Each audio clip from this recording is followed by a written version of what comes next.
god. Arthur, hey. Cat. Get away from the door, man.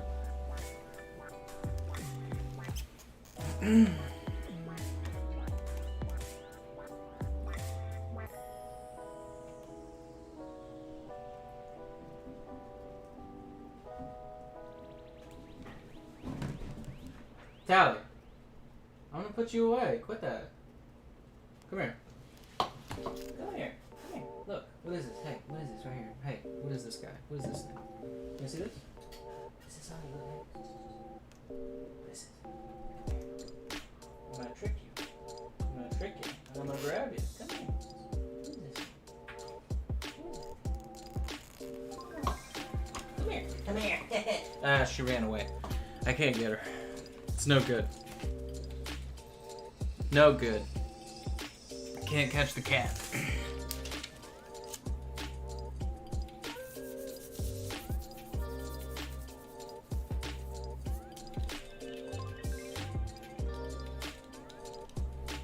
No cat catching. Look at this. Look at this from today.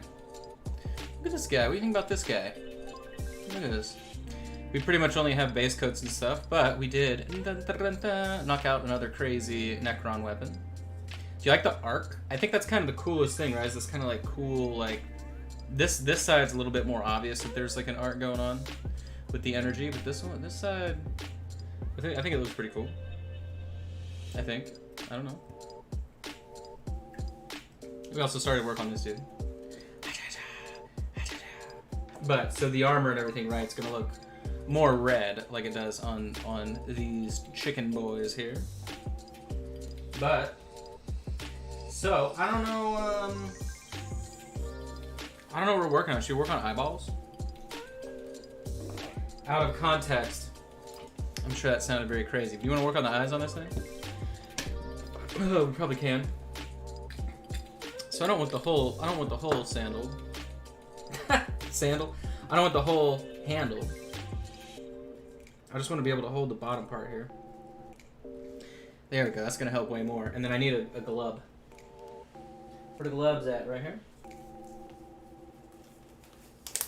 Let's work on the eyes, and then let's work on the bat.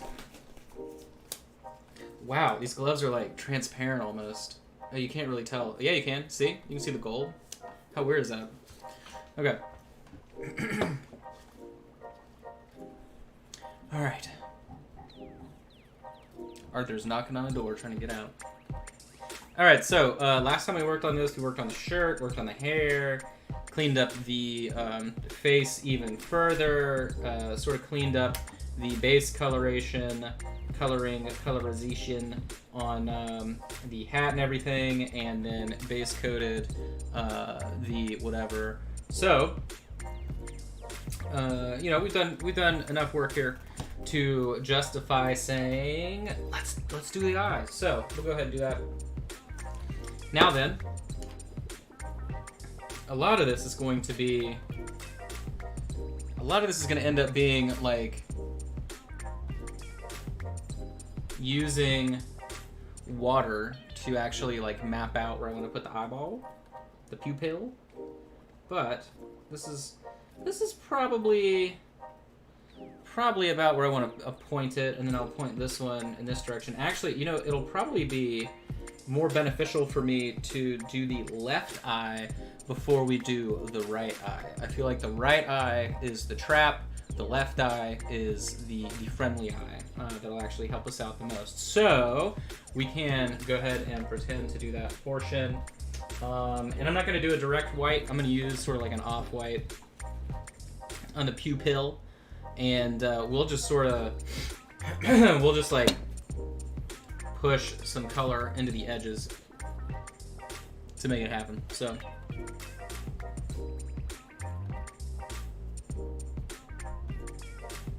I think my allergies are getting to me today though. I got like, I feel congested. Feeling congested. And like my throat, I don't know, I feel like my voice is weird today.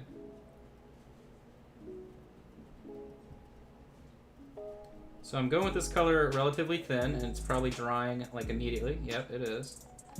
So we'll just thinly layer this until I have a solid color. Like I said, it's drying pretty much immediately, so I'll just be able to layer this super thin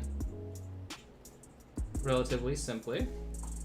She's gonna look way different. What if the eye was all the way pointed over there? That would be pretty.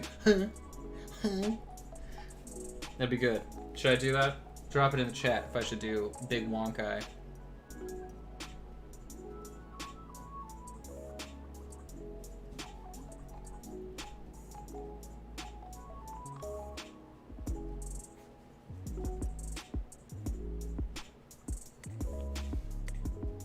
Okay, so looking nice and chalky currently. We'll go ahead and fix that though. Just a couple more layers. Nice and thin and smooth, you can see. And now that I have like that first round of base layer in there, I feel more comfortable going like faster. I feel like I've got a boundary right for everything. So you can see, look, now it's nice, right? Now it's not chalky. Now we'll get it to actually dry correctly. So, I love a wonky eye on a witch. Oh, mate, give me the witch, mate. Gotta get the witch. All right, so we'll keep it going.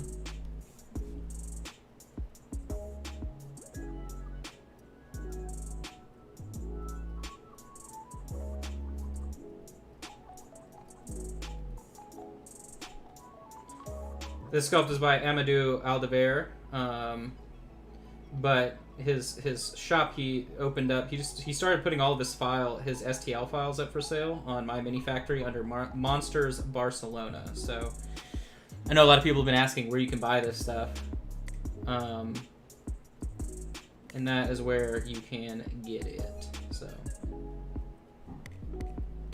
if you got a printer, otherwise you are SOL, sadly. But it's alright.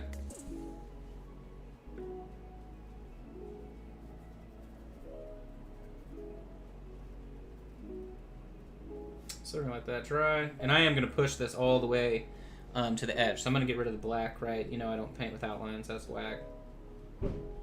Jesus, do you hear Arthur banging that door? He's currently put away in Sydney's office. And Sydney's cat is staring at me, like on the ground right here. He's just banging on the door like, let me out! Let me out! To be fair, he's been put up since like 1 o'clock? Probably. Tally, do you want to come say hi? You want to come say hi? Garrus is laying in his dog bed right here and he's like, are you talking to me? Can I come say hi?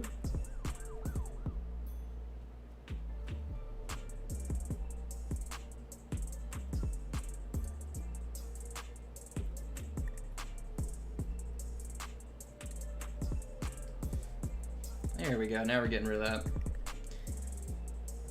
Because yeah, I'd rather my quote-unquote outline be color rather than just straight up black. I'm not a boomer, so I don't line things. I'm not a boomer. Generational painting warfare. Let me get this out of there so I can see what's happening. Oh damn, I just got paint all over my lamp. Okay. So make sure as well, if you are watching, I'll be giving away, well, it's a painting contest. So if you want to enter, there are no requirements for anything. The public's going to vote on who they like the most. The contest ends at midnight on Halloween, so I guess technically November 1st. But, well, 1 minute to midnight. But either way, definitely check it out on Facebook. The Haunted Mini Painting Contest. But yeah, we're going to be giving away 150 paints and 33 miniatures, all brand new minis in the sprue. The paints are convention exclusive paints, discontinued paints, you name it. I think there's like one sample, but the sample's skeleton key. It's like an off-kilter skeleton key, which I love. Actually, when I was figuring out what to put in there to give away, I kept 2 skeleton keys, even though they're not on my my list of regular paints just because I love that color so much. And then I threw a couple in there. And then I also threw some rose golds in there. And the rose golds that I have are from the Bones 5 Kickstarter party, so they're not actually like the public release version. But we'll be tossing that around. I was actually impressed with how I figured out how to do it because, or how to ship the stuff, because I was trying to figure out like how am I going to ship all these paints, right? And like package them, and do I need to use foam or put them in bags or whatever? And I vacuum sealed all of the paint, so it's super secure, and I can just stack it and throw it in a box, and it should be good to go. So, all right, I'm gonna do one more coat on that. This is the big eye, whenever that's dry, and we've got a nice canvas to begin eye-ifying, and of course we need to go through and add shadow, all that good stuff before we just kind of rock and roll in there. Look at the bat on this. I know I want the bat to be goofy, so we gotta make sure we do the right thing and do a goofy bat.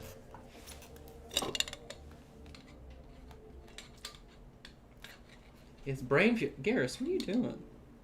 Puppy, what, are you confused about this? This dog is very special. Very special dog.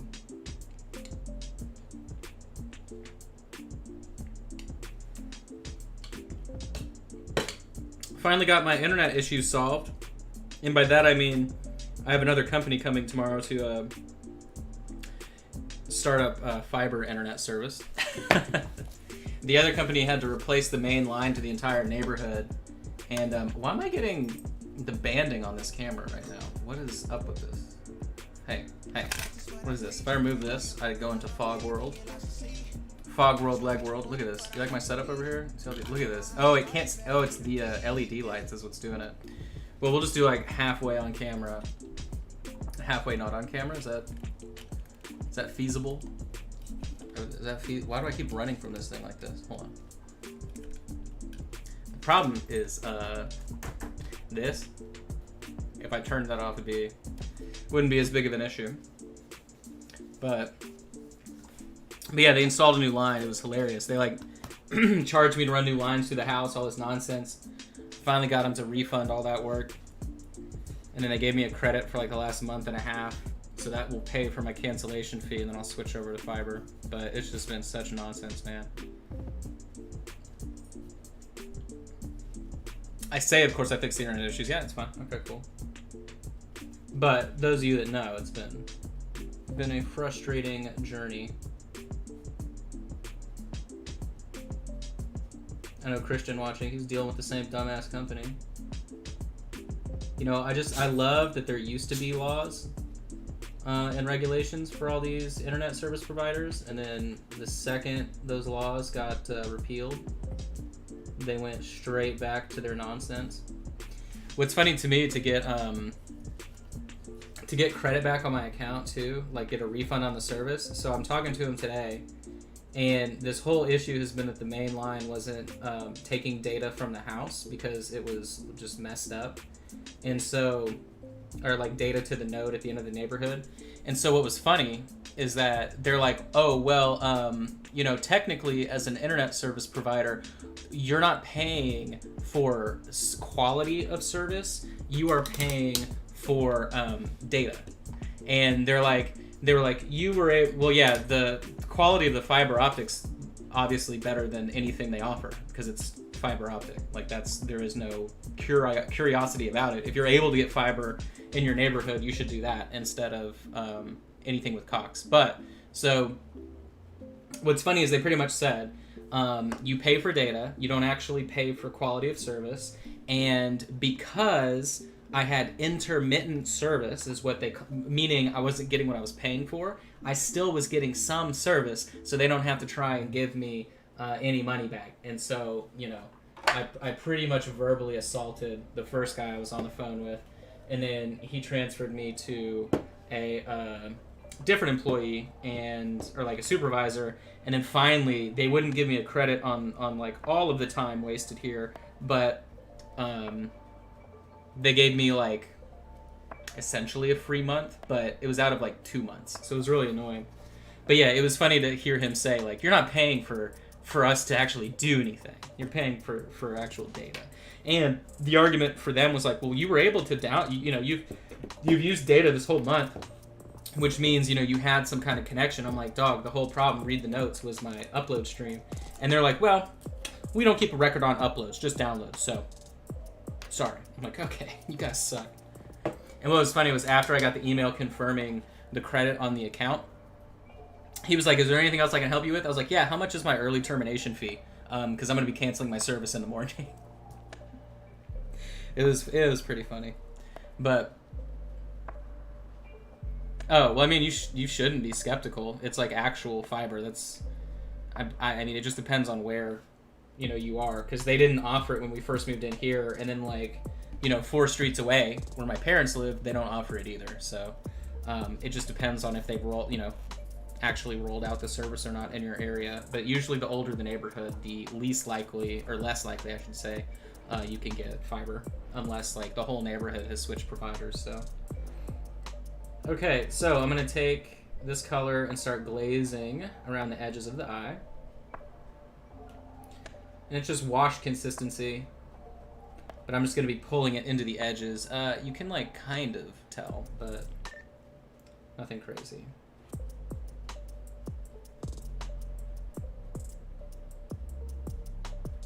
I'll go ahead and just do a coat completely. That way I have something to highlight up as well. So I'll just glaze this color on top. You can kind of tell it's tinting. What model is that? This is a bust from Amadou Alver. And the store that used to sell his work is closed. They were in the UK. They shut down. But you can buy his STL files on My Mini Factory if you 3D print stuff yourself, or if you have a friend that 3D print stuff, or you could probably also buy the file and then send it to, I always recommend Tom from Impact Miniatures. He can probably print it up for you. Easy peasy. Something like this though would cost you quite a bit of money if Tom was going to print it for you, just because it's large. So do keep that in mind. I mean, probably like, this is probably 40-50 bucks to get it printed in resin, just because of the weird dimensions. And I know like this hat's not hollow, and neither is the body, so pretty heavy. But it may be about 30 bucks if I had to guess. And then I know that this file is like 6 bucks. His file, the files on My Mini Factory are pretty cheap, so. But mine was one of the like resin casts. But he's gonna eventually like try and produce stuff himself. He has like he has an insanely expensive printer, the Sculptor. But so like he could be doing beautiful mold, like he can make molds from the quality of prints that he can produce. But he, like I said, he's in Spain.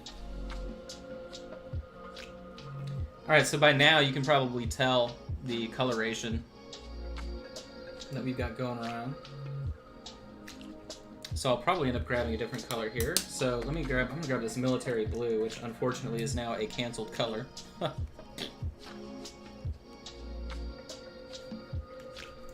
Joke's on me, but I have like 15 bottles of it, so I'm not too heartbroken that it's not in active production anymore. Let me pull this up and see how we're looking.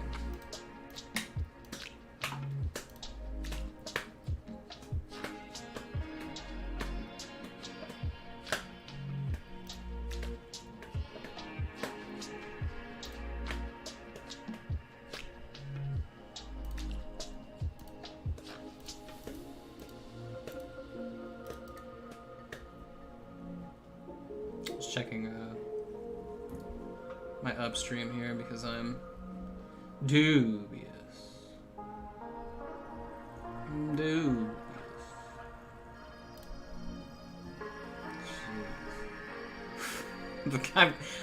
I just saw something that literally like confused my head so bad. All right, cool. Let's get back rocking and rolling. So we got the military blue. Now, this is going to be way more contrasty, because if these two are mixed, it would look a little bit more green. So I do have to be careful about this application. I'll go closer. closer into the ugly face. I do love the coloration that we got going on right now. Like, this is such a good experience with this bust currently. Oh, its color's gonna be perfect. I love it. Okay, cool. So really, I'm just gonna be pulling this down. Ooh, where are we? Right here. So you can see. Very, very subtle in terms of application. To get a nice little shadow built into the eye.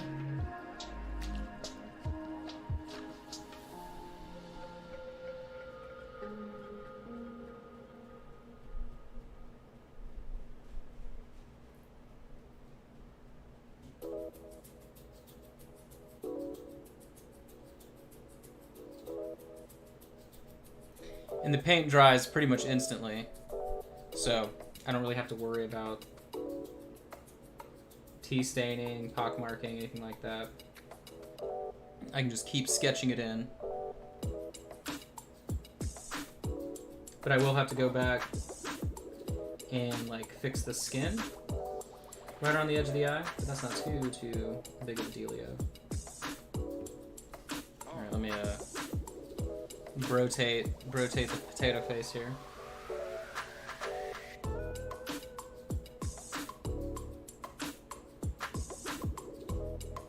Just need to dry.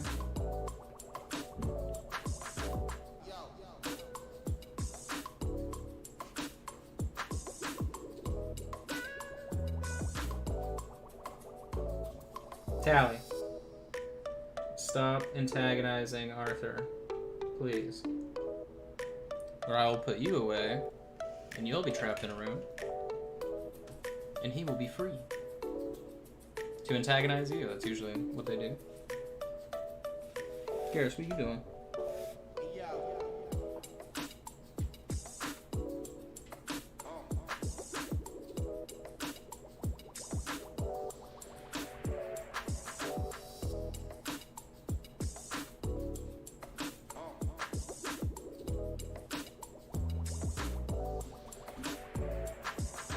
Speak of the devil himself, right?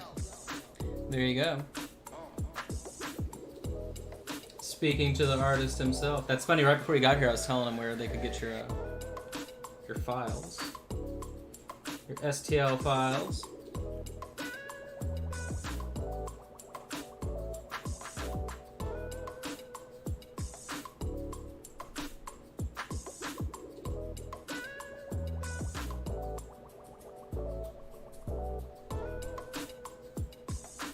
Hey Chris, how's it going?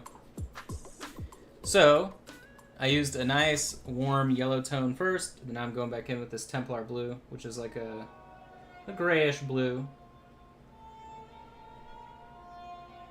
And then we get to ruin the eyes by adding pupils. So, cannot wait. That's where we're going to totally just absolutely do the worst job of all time. But hopefully not. Hopefully we'll be okay.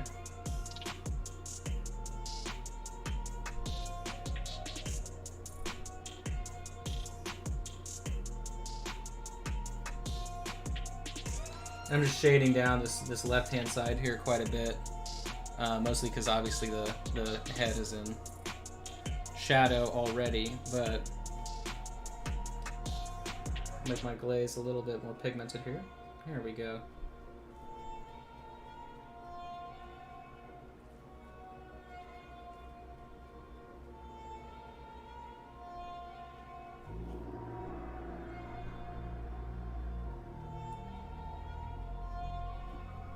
Alright, so it looks spooky without pupils. Yeah, I mean, yes. Now, the 3D rendering art for this one, he's got the pupil looking up at the bat, up that direction. But I don't know if I'm going to do that. I'm going to try and do it kind of straight. So we're going to, this is one of those things when you're painting, you kind of got to just do it. And I'm pretty sure we're just going to have to wing it for real.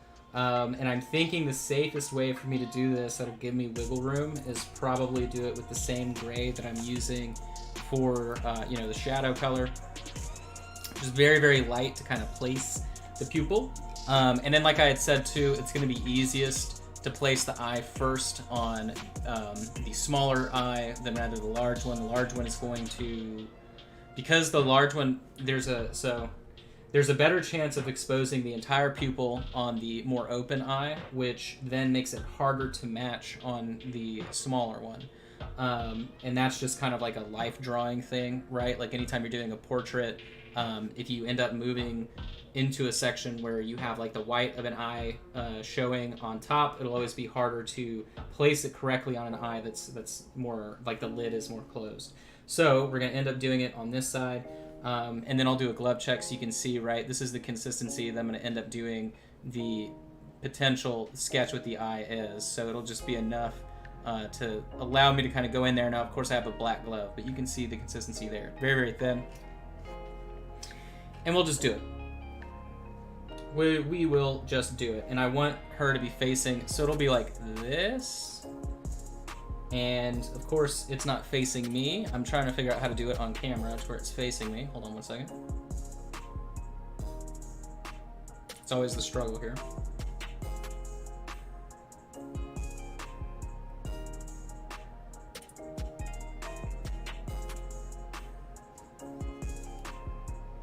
Okay. We're gonna be okay, kids. We did it. It was like, it's one of those things, like if you don't place it correctly, it's gonna be a nightmare. But that is a good spot for the eye. So I'll go ahead and fill it in.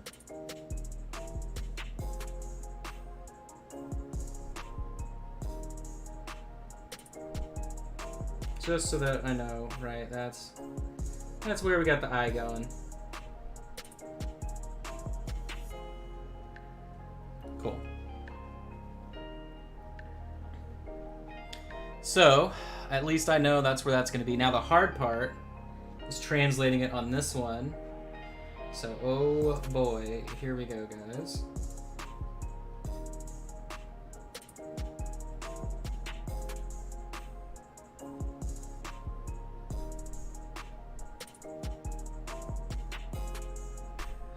Okay, this old life drawing trick right here. I learned this one in college. I went to college and I learned how to draw cows and chickens. Okay, so this actually needs to be bigger. Over here. Okay. Okay. We're getting there, we're getting there.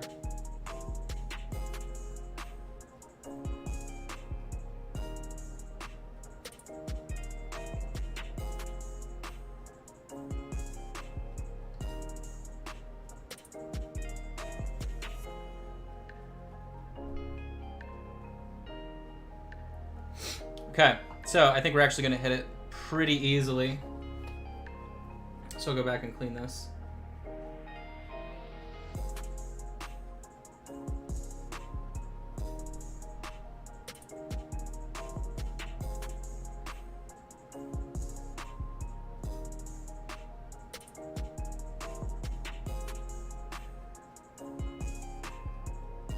Okay. All right, so I feel like the placement's there. I mean, you guys are looking at it same that I am. I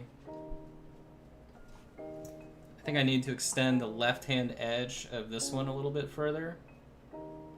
There's nothing worse than bad wonkiness, so I'm trying to work here.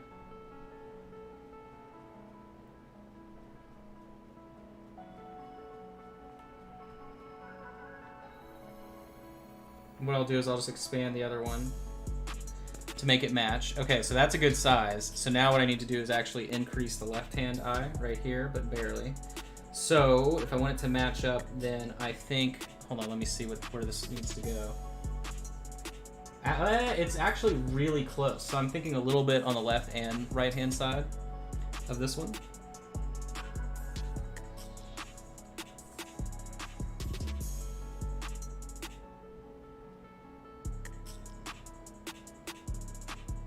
Oh, that's really close now, actually. I think that's perfect. All right, I'm done with that. I'm done with the placement. Okay, we've got our pupils placed. So, I mean, I also played around with the idea of doing like the blind pupil, but I'm thinking probably not. So, I need to figure out what color for the eyes. We already have this kind of bluish gray, and then obviously we'll have a black pupil, but I'm gonna pull this up real quick so I can get some reference on an eyeball. Ooh. Okay.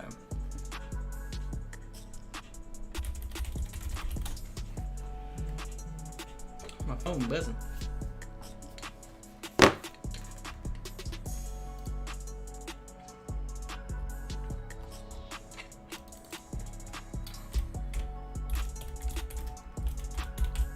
Let's see if I can get a better search result. Ooh, now that could be something fun. Okay. Okay. Yes, I have a plan. I have a plan, and it's probably not going to work, but we're going to go for it. So, oh, this is interesting. Okay. Now, where's the one that I just tried to click on? Don't you love it when you find like a reference image and then you click it and it's like not at all what you need? All right, so I'm going to pull this over here so I can see what's happening in my life. Okay. All right, so I've got a plan. Okay, so I need white. Now, this is going to be really weird, but if I can pull it off, it's probably a good technique in general to do eyes with. I've never tried this before, but I've got a little plan. So, now I know that where, you know, I need the eye to be. I'm going to highlight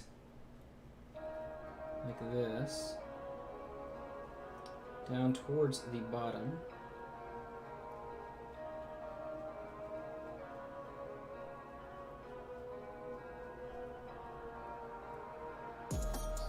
Let's see, so something like this.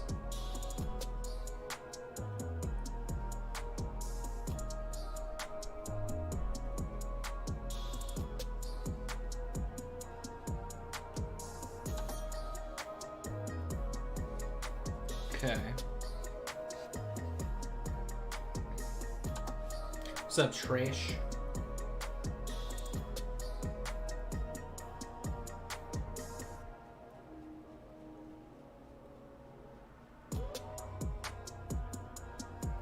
So what I'm doing, right, is I'm trying to build in a gradient for the color that I want to use. So, you know, the actual like iris shape doesn't really matter right now. I'm just getting myself a base to work with in terms of color. And of course we're going super thin, all that good stuff here. All right, so I'm happy with that. I can't actually see the camera. There we go. Okay, cool. Then I should probably sculpt or, you know, whatever, render out this right-hand side a little bit further. Keep the weight even. There we go. All right, so that's cool. And then same thing, this eye. I need to clean out my brush. It's I can tell it's drying on me. And then I'm actually going to make it brighter, closer to the interior of the eye, because obviously we have more shadow happening on this end. So I'm just layering this. Like, this is like a glaze consistency. God, I'll never forget this idiot on Facebook, which I know is like such a generically true statement, but this guy was like, I shared an image of something that I did with a student where all we did was work on glazing color, right? So a glaze consistency of color. Very, very thin, building up layers, whatever. And this guy like immediately is like, well, you're not telling the truth because glazing is only tinting and da-da-da-da. I'm like, what are you talking about, man? He was just like swearing up and down that I didn't know that I didn't know the technique that I just used. Like I was saying the wrong thing or that I was lying. And I'm like, okay, well, joke's on you, buddy. Everything I do is on camera when it comes to the lesson. So if I wanted to sun him, I would show it. But it was just so weird that he was like, a glaze is either a product or it's a tint, or da-da-da-da-da. But most of the time when you get in arguments with these people, they're people that don't know how to paint anyway. Like, they're just bored and sad. Sad, bored humans. Alright, so I've got a nice gradient built up there. Now I'm gonna take my magenta. Wow, spoilers. Josh using magenta. What is it, a Tuesday? Something has happened. Something terrible has happened, guys. There's no clear magenta on my desk. And it fell back here, okay? Oh gosh. How do I get this? I need, let me use this.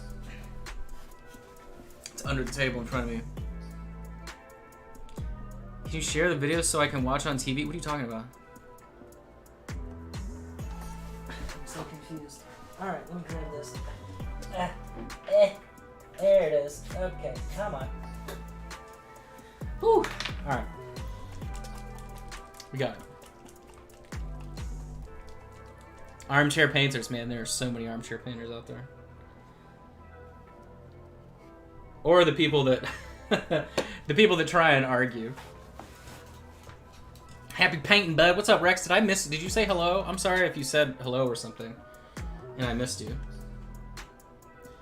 Alright, so the first thing I'm going to do on this is just go and apply the color, and then we're going to shade it down. So, like, in the shadow is where I'm going to try and do, like, the fibers in the eye, or in the pupil. But, firstly, we're going to start saturating everything that we just did. It'll take a couple of layers, but...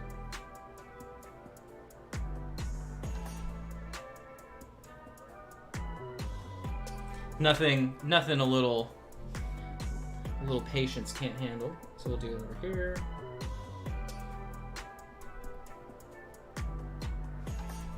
Let that dry. And so now what I'll do on the second pass is push it up. Did I like miss this little edge? Yeah.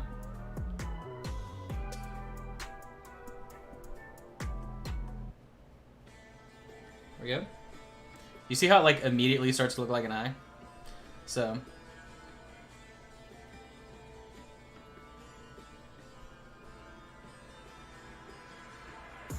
okay.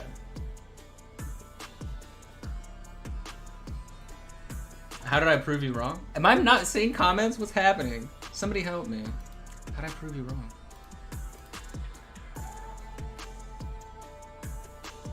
Oh, looks good without pupils. I feel you. Okay. Now I know where we're at. All right.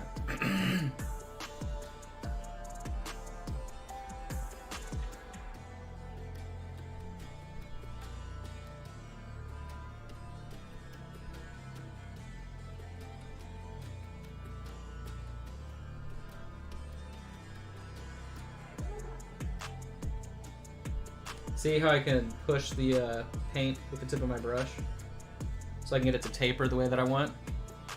So hopefully I can get it to retain some of that pigment. You see how bright that is? That's why we did it directly on top of white.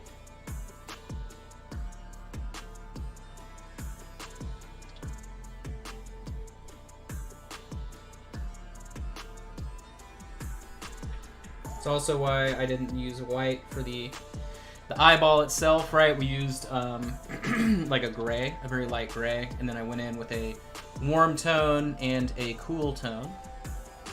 Let me go ahead and do another application on this eye.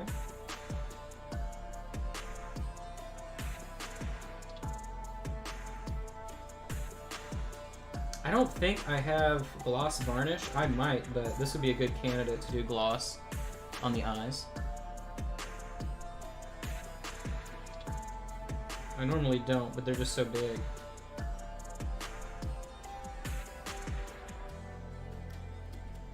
Oop, oop, oop, oop, oop. There we go.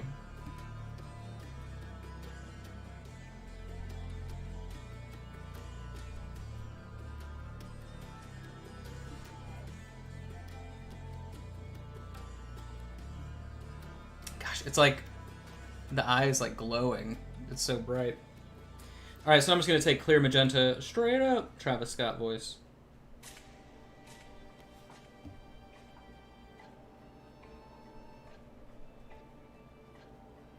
I'm gonna pull it up towards the top.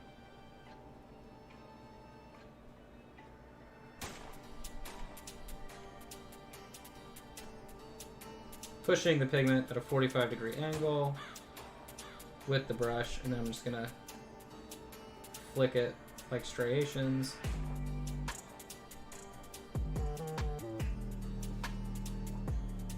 Easily peasily, and we'll let that dry. Same thing on this eye.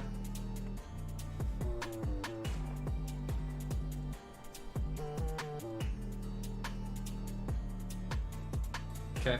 Yeah, we'll do little striations here too.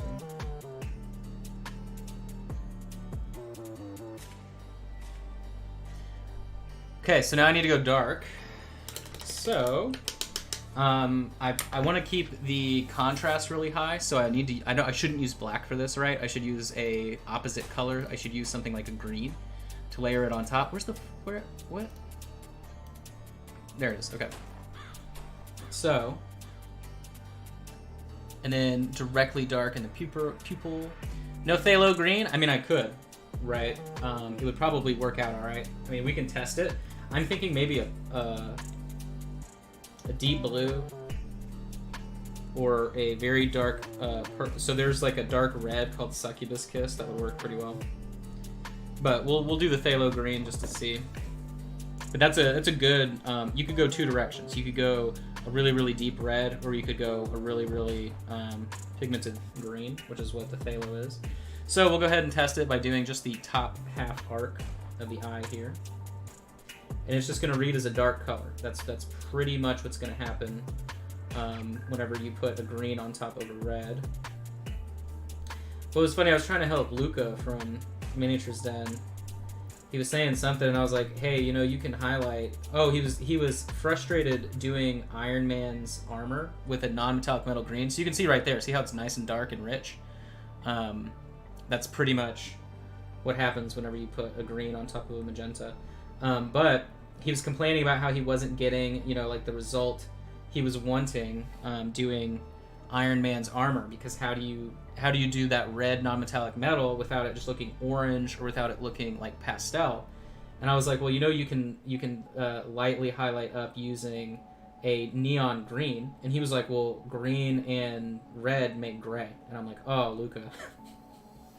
You're like, we're too far apart in terms of our terminology. That's why, you know, like sometimes painters can't communicate because the vernacular that we use is too similar, and it can be interpreted in many different ways. And that's like kind of the worst part about trying to just help or share information or whatever, because everyone has such a different vocabulary in the terms that they use. So I'm going to keep applying this green to shade down the eye.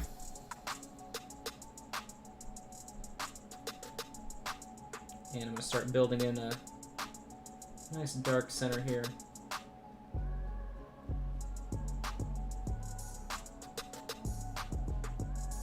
Word of the day is vernacular, man. It's a great word.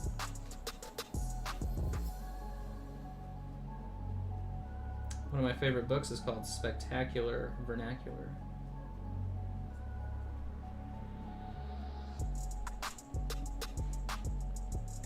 Oh yeah, I could be happier with the eye, but that is exactly, so like I have a reference image of a magenta pupil right here, and it's like exactly what I was looking for. So now I'm going to take a clear purple and a little bit of black, and that'll be the pigment that I use to do the rest of the coloration. So what do we got right here? Nightmare Black. Oh, perfect. It's not even black, it's just trash.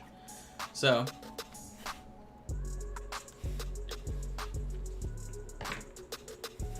take clear purple, Nightmare Black, which is actually just super dark blue.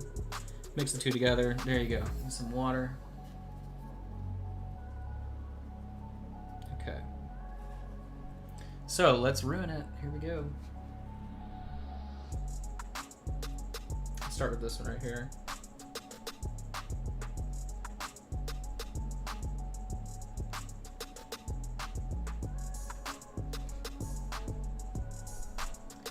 Oh my god, we didn't do it. Or we didn't ruin it. Alright, we just got one more.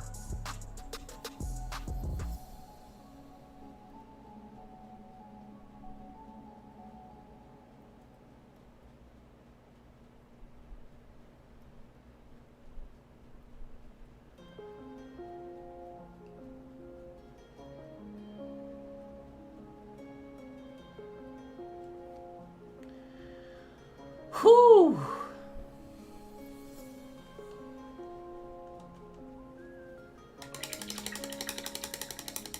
You guys, we did it. They're a little bit off, but it's... She's a witch, man. You know she got woogly eyes, man. She out here casting hexes and curses on people.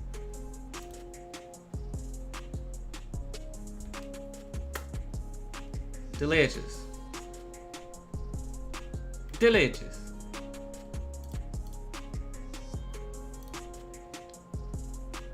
Oh, what is this? Hello.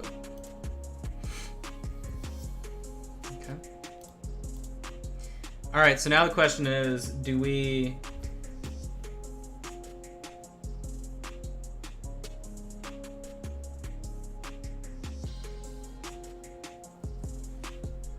It's pretty bright. All right, so we're gonna brighten it up a little bit.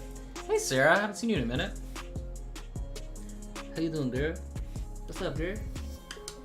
Where you been, huh? Where you been at? What you been doing? What you been doing, huh? You know, Sarah's a hand model.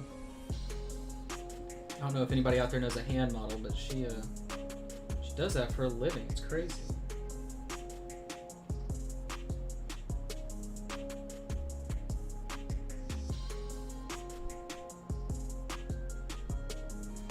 So I'm glazing around the edge of the work we just did very carefully with the base gray that we used for the eye. Just to add that slight bitterino of contrast right on the edge of the eye. It'll make it pop a little bit further. Make it pop. Everyone's favorite term in miniature painting.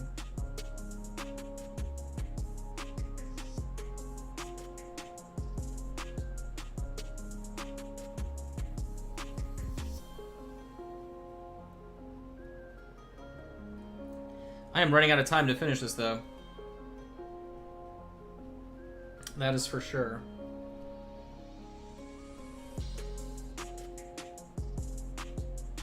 Gotta get her done. I want it to be finished before Halloween, so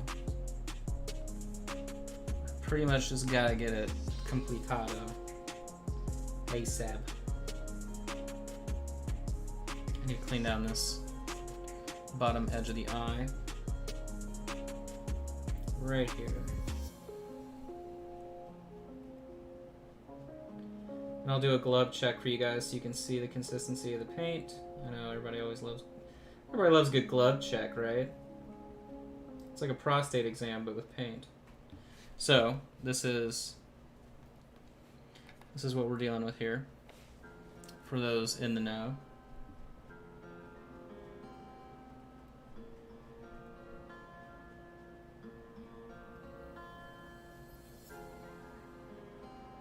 Right?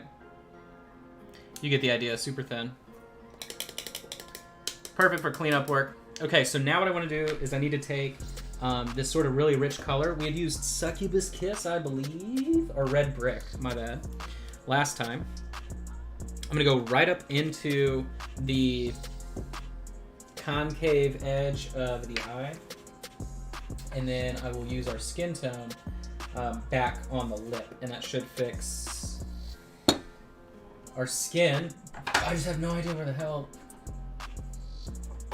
Guys, I cleaned up my paint station, and in the process, I've misplaced paint. Man, I'm like terrified because my ear is like popping like there's fluid in it. I'm hoping it's just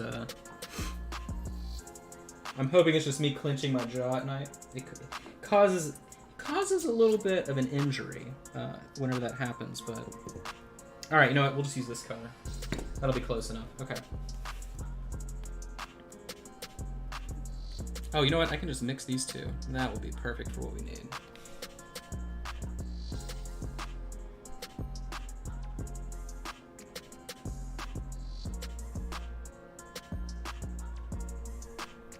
Okay.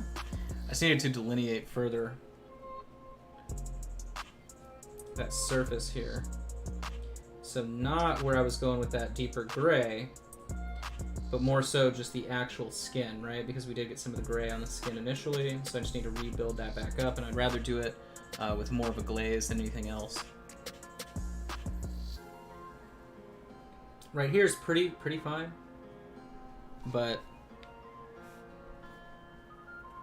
I do just have to keep an eye on it. I'm sorry, guys. I'm sorry.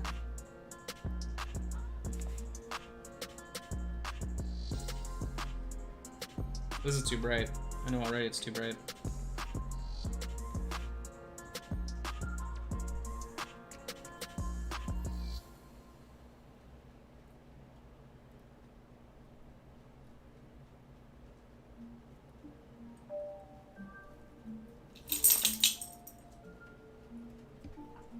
There we go.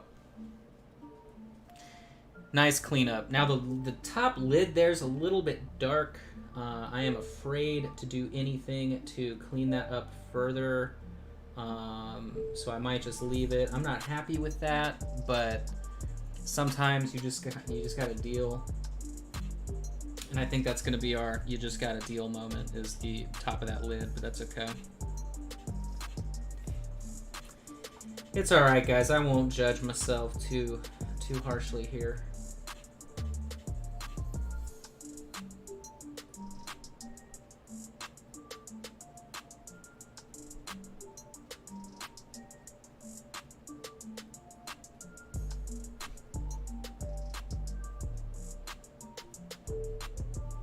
Okay. We'll do this top. Actually, that would be impressive if I can do this. Hold on. Let me see if it's the right angle.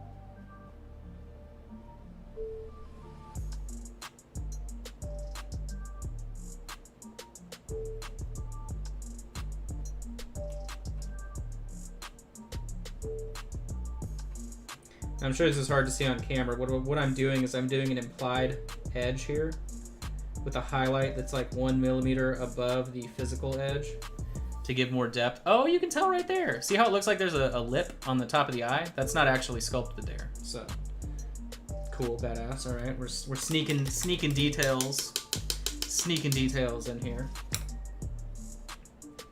Okay, so where are we at? 5:50. Well, we've been live for like what? 10 minutes? 10 minutes, 53 minutes. Oh my, doesn't time fly when you're freehanding eye orbs, but I'm happy with it. All we've got left is our bat and highlighting them. Actually, you know what? We'll do the brooch here. We'll just do that. We'll knock that out. That's easy. That's easy. You want to do some non-metallic metal, my friends? Let's do it. So we're gonna do gold on the brooch. So I'll just Whitney Houston it like a champ here. Here it comes. There we go. All right. So we're just gonna sketchy. We're gonna be real sketchy. Let's get close. I love this little face. I don't know if our wonderful sculpt master is still watching, but I had commented too, this looks like your general, the demon general, devil general, whatever it is. The face reminds me of that, so it's kind of funny. It's like a callback to another sculpt. I'm a sucker for that stuff.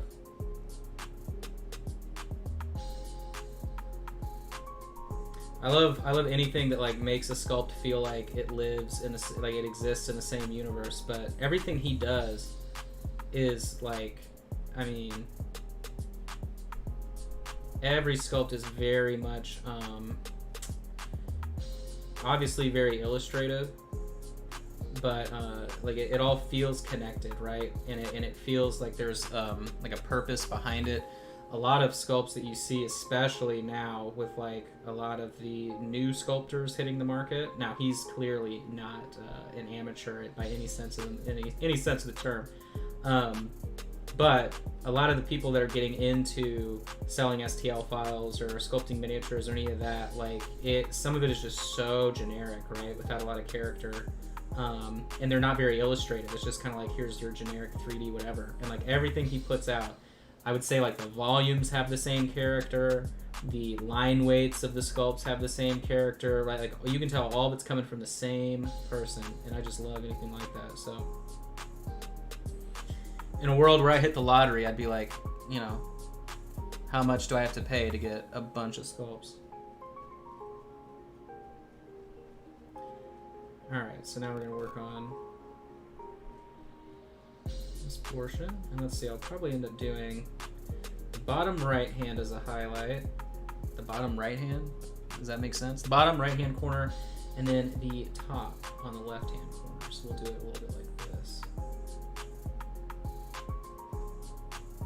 So right now I'm just going with a darker color, like a dark version of a rust brown, a nice orangey brown. Of course I added clear purple and clear blue, so it got tinted down slightly.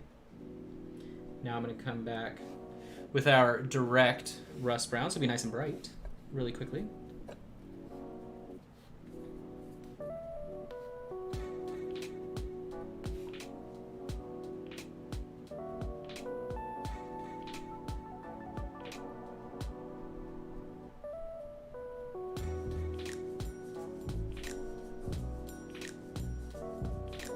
Okay. Let me, sorry, I'm gonna adjust my focal length to right there. There we go.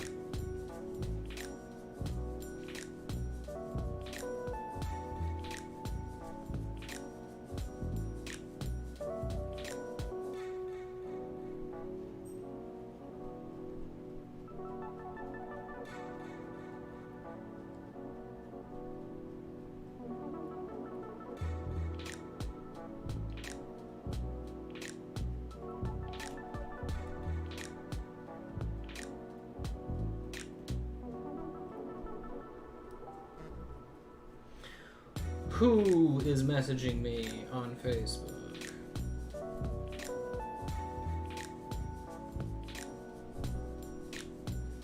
Most likely, Sydney.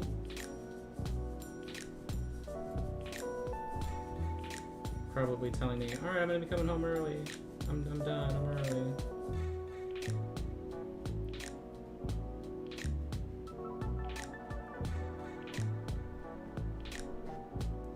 Oh boy.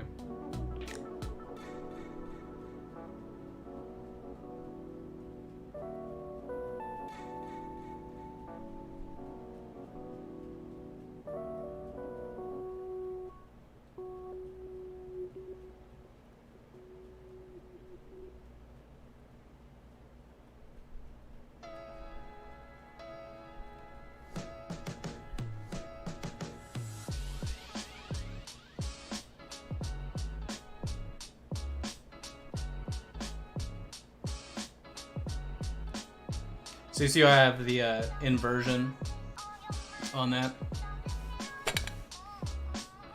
Purely just the illustrative trope here for metallic surfaces. You just invert it. All right, then we're gonna do the poor man's non-metallic metal gold here. So we're just gonna jump up to a much brighter color and then glaze our gold on top. Or did I not do the half of the head there? Guys, come on. You are literally leaving me hanging. How are you gonna do me like that? I thought we were friends. I thought we had something special. You know, you took me to McDonald's. You got me a 50-pound McNugget meal. All the extra dipping sauces. You paid for the extra dipping. I mean, I thought we were friends, man, but I'm gonna have to reconsider. There we go. Whew! Alright.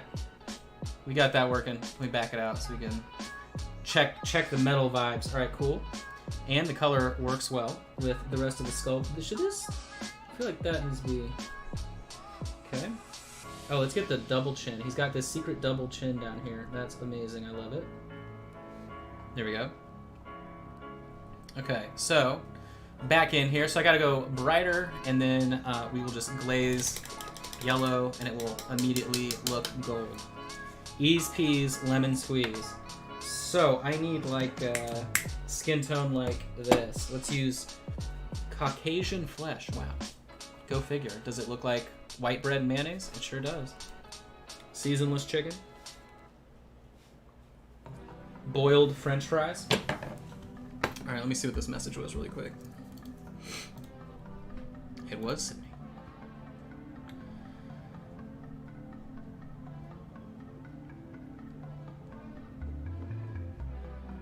Oh, she's like killing it today.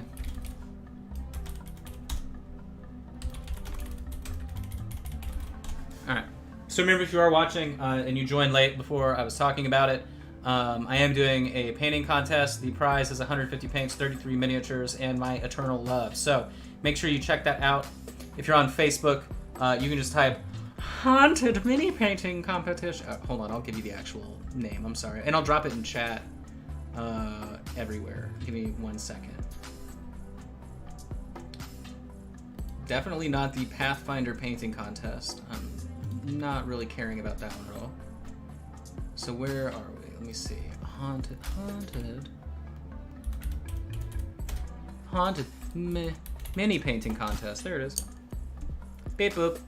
So right now we got 36 people. Oh no, that's way more than that. We have 27 plus 36. That's how many people we got rocking and rolling in there. I will drop it in right here. Where are we at? So this will go over to Twitch for all of you Twitch animals. There you go. And then Fasebach. I'll drop the link in Facebook here for you. But yeah, it's a ton of paint. I mean, that's like, I was thinking about how much paint that is, and that's like $300 to $400 worth. No, it's like $300 plus. Oh no, it's more than that actually. Because they're like, even if you average it out at like, hold on, it's like $400 something. So yeah, it's about $600 worth of stuff total, if you include the miniatures.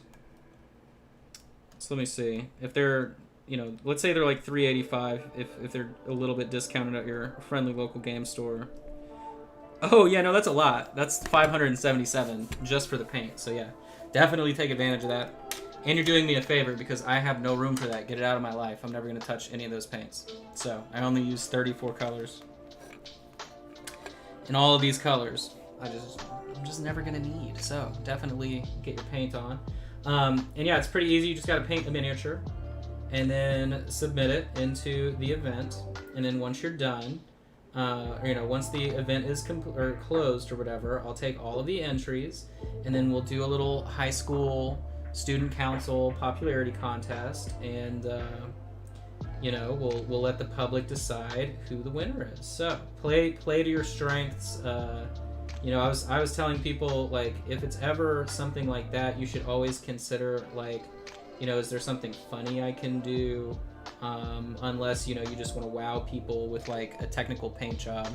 But I always seem to think if it's a general popularity vote, right, that doing something clever is usually more rewarded than doing something technically excellent. So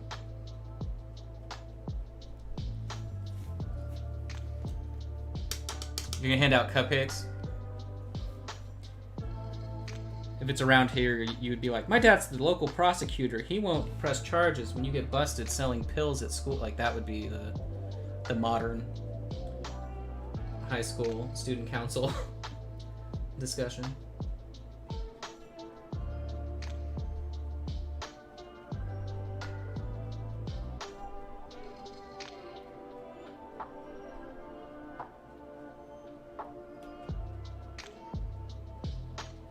So I'm just outlining all the parts that are going to be very bright.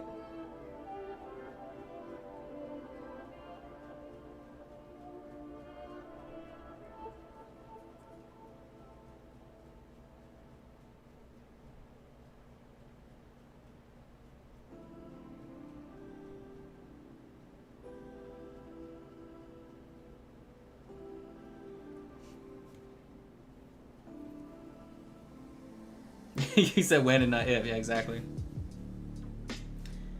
You need to vote for me or I'll tell everyone about your dad's 8 DUIs. Whoa, alright, Jim.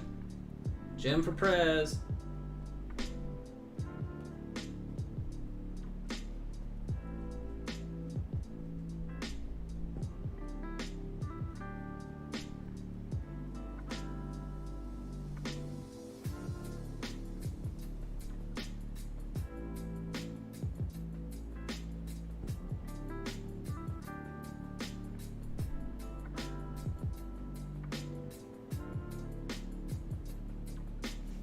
Ooh, I gotta clean the brush here. It's getting real gummy with this color. Which means that usually anything with white, the pigment separates and starts flowing down the end of your bristles. If you use a really wet paint like I do, that's why you end up getting the boogers at the end of your brush. The more you know. I'm here to try and help you out, you know? If you're ever like, why do I keep getting these weird clumps of paint at the end of my brush when I work with white, very light colors? Well, now you can pass that information around on the internet and someone will tell you you're wrong. Congratulations, you've made it.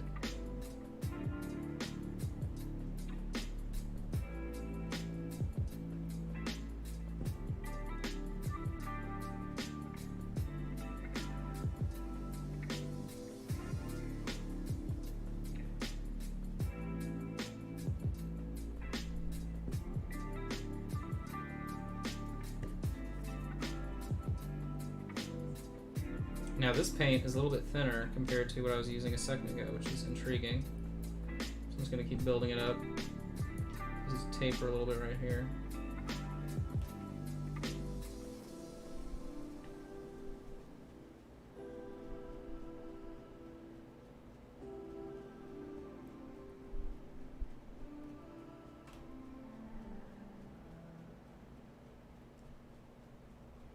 Damn, this thing is so small.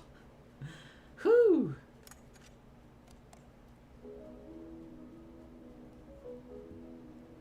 Whew, that's what she said.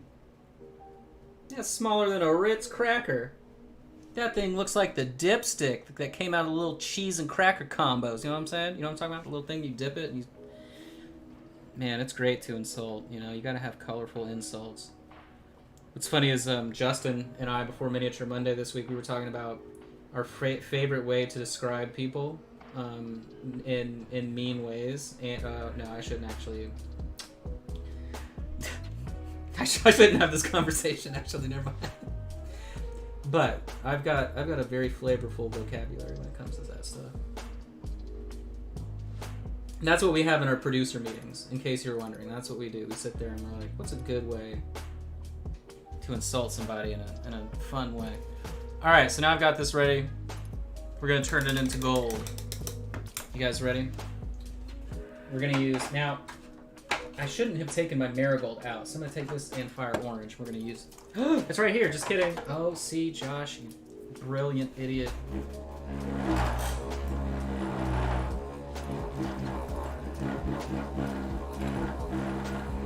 Welcome to the dentist. We're drilling into your teeth. Where are we at, dude?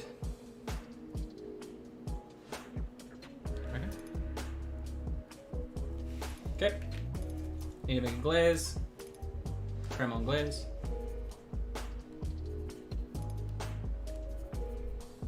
Baldy.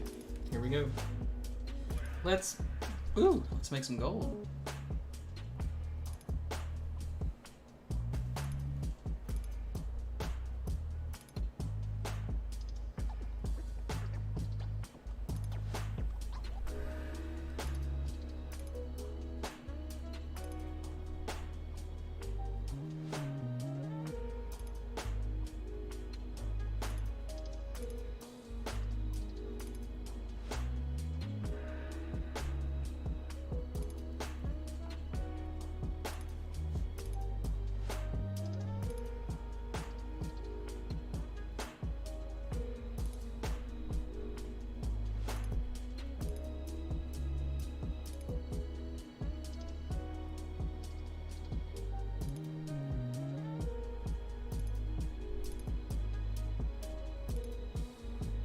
When in doubt, glaze it out. It usually works for me. Alright, let me back that out. Hey! Wow, look at that. It's like we did so much work that we literally didn't have to care about. This kind of looks like a Decepticon symbol. Am I right? Wait a minute. Amadou, are you cheating? Are you doing demonic Decepticons here? Is this the game that you're playing with us? Don't play with us like that. Come on. We know better.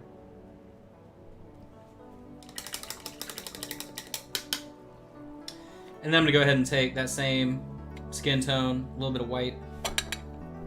Add more white to the Caucasian skin tone. And we'll do the corners. This little bright ass corner right here. Bottom corner. Please here. This looks good. Look at that.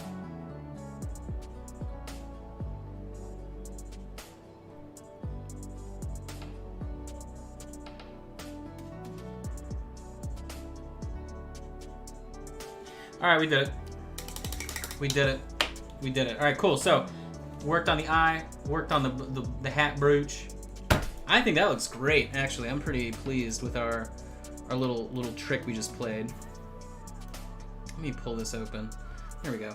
Yeah, I forget when I started doing that for non-metallic metal gold, but it's just so easy to do, right? Like, it's much easier.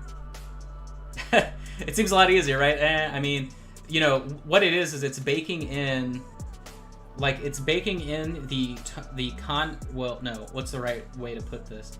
So it is the deep hues of gold is what you're actually building up instead of having to work with yellow, right? Because a lot of people have problems working with yellow. It's a difficult color. And so instead of trying to layer your way up with thin yellow or whatever the case is, why even mess with that? Use colors that work well, that are going to still give you the same effect, right? So using those same like rust tones, nice warm browns, things like that. Give yourself really sharp, drastic highlight, and then just glaze on top, right? Like it's literally the same technique that I used on the Necron weapons. Because these are all done, you know, all of these weapons are done with a ice blue color. And so literally you're just layering like an ice blue on top of a super dark green. And then at the very last second, you just glaze it with a neon. I still have the paints right here. This is the color that you glaze it with, right? Like, so instead of trying to fight yourself and layer up, and you can see they're a little bit different. I used more of a clear green. Oh no, they're about the same. It's just a difference in like the size. This guy's still a work in progress though.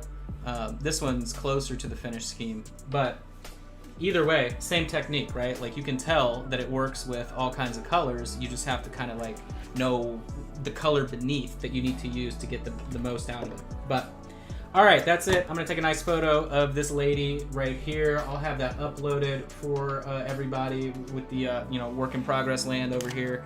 And that's pretty much it. So I got a text message here. Let's see what this is.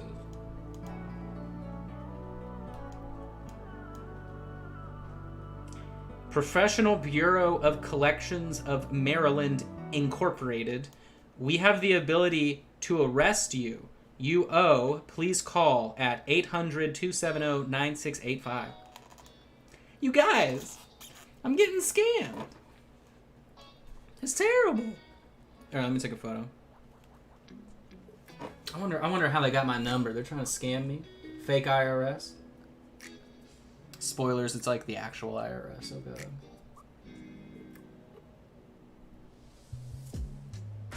Boop.